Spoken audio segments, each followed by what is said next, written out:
The wind tugged gently at the sail, guiding our small boat across the sunlit expanse of the Mediterranean.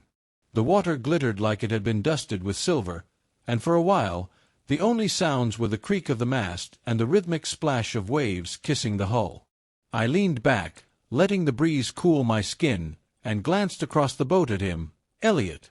Elliot was the kind of person who never had to try hard. He wore confidence like a second skin, laughing easily, moving with the sort of careless grace that made people want to orbit around him. We'd been friends since our first year at university. Two kids lost in a crowded orientation hall who found each other over bad coffee and a shared love of old rock music. Since then, we'd been through everything together. Breakups, late-night calls, long winters, and quiet silences. He was straight. That was never a secret. And I'd never made it one that I wasn't. I never expected anything from him, at least, not out loud. It was just friendship. A good one. The kind you keep close and don't question too much. But when he invited me on a sailing trip for a week, just the two of us, no itinerary, no one else, I said yes before I even asked why. Maybe I didn't want to know why. We had sailed half the day already, catching up on everything and nothing. The kind of talk that only happens when phones are off and there's nowhere else to be. Elliot manned the sail with one hand and a beer in the other, his sunglasses reflecting the endless blue around us. "You ever think about just disappearing?" he asked suddenly, not looking at me. "All the time," I said, smiling. "But only if you're coming too." He chuckled. "You'd get bored without someone to argue with." "Probably," I said, but part of me didn't think so. Later, we anchored near a quiet cove. The shore was just a strip of rocky beach, framed by pines and cliffs. It felt like a place the world had forgotten. We didn't talk much as we cooked dinner on the deck. Just music playing low from a speaker, the smell of grilled fish, and the warm air brushing against our skin. After we ate, Elliot stretched out across the deck, arms behind his head. "I needed this," he said, looking up at the stars. "Too much noise back home. Too many people needing something from me." "You don't owe everyone a version of yourself," I said before I could stop myself. He turned his head slightly, eyes meeting mine for a moment too long. "That sounds like something you'd say." I shrugged, trying to look away casually. "Maybe I finally rubbed off on you." We fell into silence, the kind that sits comfortably between people who know each other too well. But something in the air had shifted. He was closer than he had been before, not physically, but in a way that made my chest tighten. Like something unsaid was leaning closer, testing the space between our words. "You ever think we missed something?" Elliot asked, his voice lower now. "Missed what?" "I don't know. Just us. Another version of this. A different time, different place." The words hung there, fragile and dangerous. I couldn't breathe for a second. "Elliot, are you?" He shook his head, suddenly pushing himself upright. "Forget it. I didn't mean anything. Just tired, I guess." But he did mean something. I saw it flash across his face, the kind of truth that's only said when you think no one will hear you. I didn't push. I just watched as he turned away, busying himself with folding towels, as if routine could erase the moment we almost had. That night, I lay in my berth, listening to the water slap softly against the boat. Elliot was just on the other side of the thin cabin wall. So close. So far. I wanted to believe this trip would be like all the others, easy, predictable, safe. But I knew better now. Something had cracked open between us, and whether we spoke of it again or not, we had already crossed into deeper waters. And deep waters don't forget. The morning sun poured across the deck, painting everything gold.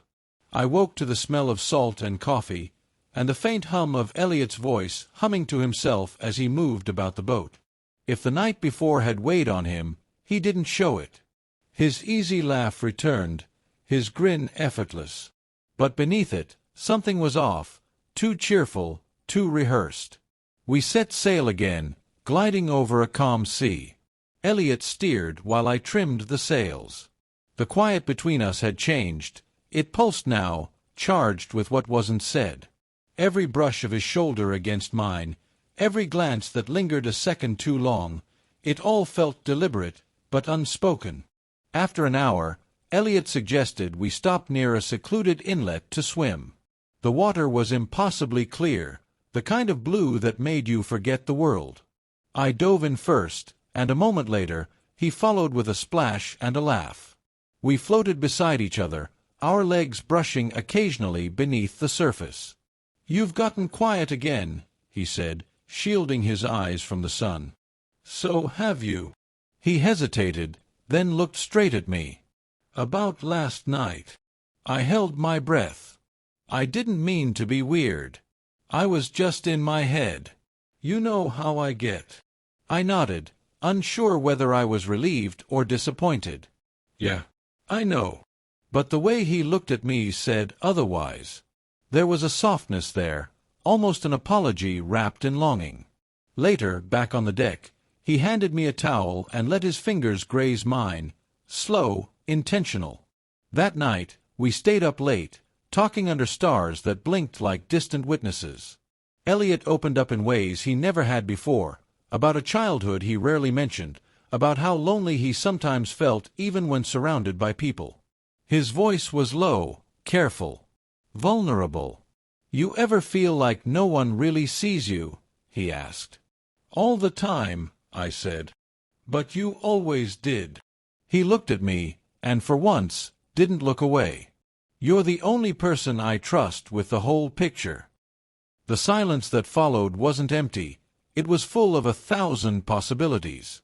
He shifted closer, so close I could feel the heat of his skin. My heart pounded as the space between us narrowed to nothing. His hand brushed mine again, and neither of us pulled away. For a moment, the world stilled. No wind, no waves. Just us. Then, without a word, Elliot leaned in, his face inches from mine. But just as our lips almost met, he blinked and pulled back, standing quickly. I should check the anchor," he muttered, already moving away. And just like that, the moment dissolved, leaving behind only questions. He didn't speak again that night, and I didn't press. But I knew something had shifted. He'd crossed a line, and now neither of us could pretend it hadn't happened. The sky turned a deep shade of violet as dusk settled over the water. We had anchored near a remote stretch of rocky coastline, where the horizon looked endless and the silence pressed in like velvet. Elliot was quiet again, too quiet. He hadn't brought up the near kiss from the day before, and neither had I. But the tension between us hadn't faded. It had only condensed, simmering beneath every stolen glance and every brush of skin. After dinner, he pulled out a bottle of wine and 2 mismatched glasses. "We've earned this," he said, trying to sound casual. His smile was lopsided, a little nervous. I took the glass, our fingers grazing. He didn't move away this time. We sat on the deck, side by side, legs stretched out, the stars flickering overhead. The night was still, and the wine made everything feel slower, softer. Elliot leaned his head back and exhaled deeply, like he was trying to shed something invisible. "Do you ever think maybe we're not who we thought we were?" he asked suddenly, his voice low. I turned toward him. "What do you mean?" He paused. "I mean, feelings. Sometimes they catch you off guard." I didn't answer. I couldn't. I watched him closely, afraid to misread him, afraid not to. Then, without any warning, he reached for my hand, his grip firm, almost desperate. "I don't know what this is," he whispered, "but I feel it. I felt it. I just didn't know what to do with it." The honesty in his voice struck me like lightning, hot, blinding, impossible to ignore.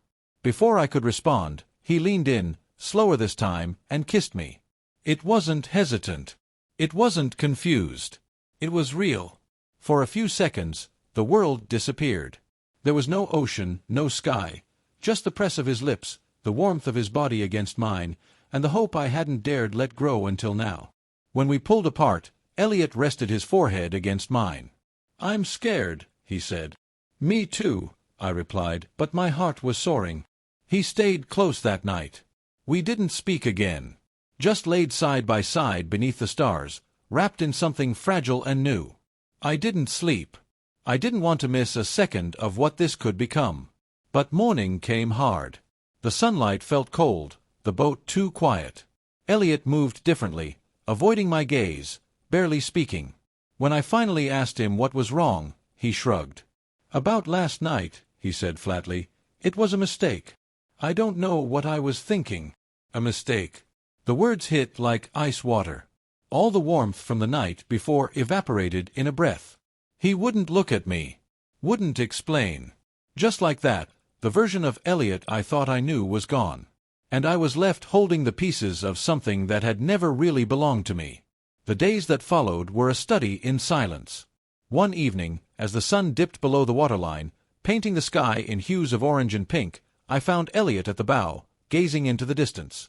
Summoning courage, I approached him. "Elliot," I began, my voice steady despite the turmoil within, "we need to talk." He sighed, the weight of the moment pressing down on his shoulders. "I know," he replied, still not meeting my eyes. "Why did you invite me on this trip?" I asked, seeking clarity amidst the confusion. "I thought it would be good for us. A break from everything." "A break," I echoed. "Or an escape." "Maybe both." "Take care," I said, the simplicity of the phrase belying the complexity of my emotions. "You too."